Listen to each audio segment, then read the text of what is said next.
I've given lectures before, but this one I think I love the most because it was not only, like, I didn't only teach about my culture, my job, or military psychiatry, or what we do, but it was fun. When I had the idea last year, I was not expecting so much of the military psychiatry that was portrayed on that fictional TV show to actually reflect the doctrine that we've learned and also rediscovered even in the past 15 years. Major Sidney Freeman was the name of the character. I think he was played by Alan Arbus off the top of my head. But he had 12 episodes. He initially was a one-time character, is what I was told, but people liked him so much they brought him back as a recurrent role. And so he had 12 episodes, and in those 12 episodes, there was a behavioral health focus in each one of those. So that was the grist that I kind of used to put together my talk, was those 12 episodes, and I looked through them and I got clips of either significant behavioral health events or of that psychiatrist engaging with patients. You know, it's kind of funny. I was earlier on in the conference, I was speaking with a medical student that was here, and we were just talking about the profession in general. But then I mentioned that I was going to be speaking later on in the conference, and he asked me what the topic was. And I mentioned MASH, and that individual did say that he thought that he had heard of that show before, which I think goes to the generational differences that can kind of surprise you every once in a while. But I think the majority of psychiatrists now that are practicing currently have had exposure to the show just because of the generation that we grew up with, and when the show was more popular. It was extremely popular at the time. I think that there is a lot of sanity in the insanity. I think that a lot of there were a lot of healthy defense mechanisms that were used. What was amazing to me was how much kind of reflected reality of not only the nature of war, but also psychiatry and military psychiatry specifically.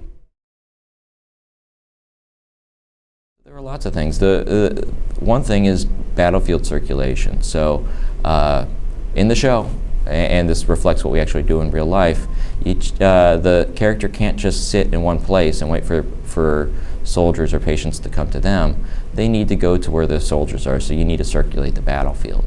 And so there were a couple clips where I demonstrated that, and also demonstrated by going to the soldiers before there's a problem. When there is a problem, they're more likely to talk to you because you already have some sort of relationship already established, or they don't see you as this psychiatrist sitting in an office. They see you as a person, and they're willing to come to you with their problems. It's a little bit different now because we actually have some advances in technology. So we have telebehavioral health, where even if I go to a small combat outpost or COP, I can still talk to other cops, and I can treat soldiers in an emergent manner, or if there's something that has to be done immediately, I can take care of that even if I'm not in that location. But our telebehavioral health capabilities do not replace battlefield circulation. They augment battlefield circulation because you still want to have that human connection. Telebehavioral health is wonderful. We implemented it in Afghanistan. And you can use it to take care of a lot of soldiers, but I still think that it does not replace the actual battlefield circulation that we have to do. The theme song, for people who don't know, the title is "Suicide is Painless," and it was based off the movie that was a couple years before that had a mock quasi suicide in it. And I think that out of the whole entire series, that title of the song is the thing that was the most inaccurate. Most everything else was either very accurate or it was accurate for the time. Suicide is not painless. It's a grenade that rolls into the lives of families. It destroys everything around it. So out of everything that we, I guess, saw in the show, the title of the theme song which is never really mentioned in the show or anything else. That's probably the thing that's the most inaccurate about everything. To be honest, I think it's an issue in our whole society. I think that if you just limit suicide to the military, we're not taking care of, or we're not giving it enough seriousness to our society as a whole, especially if you see what the rates have done in the civilian sector. Also, looking at the article in JAMA last year, suicide is something that in the civilian sector can be diagnosed as an overdose or an ingestion or an accident. In the military, we actually do a very good job of labeling a suicide attempt, and I think that's one part of the reasons why there might be in the past couple years, we've actually got the data, so it's not as big of a difference as we thought, where there might be that perception of a difference in the military compared to the civilian world. But as seriously as I take suicide, and in a way it's my nemesis, I think that if we only focus on suicide, we're not taking care of our soldiers.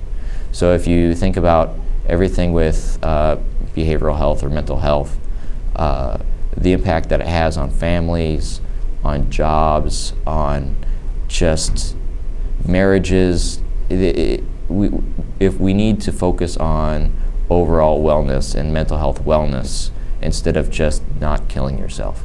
And I think that if we only focus on the numbers of suicides, we're not taking care of our soldiers.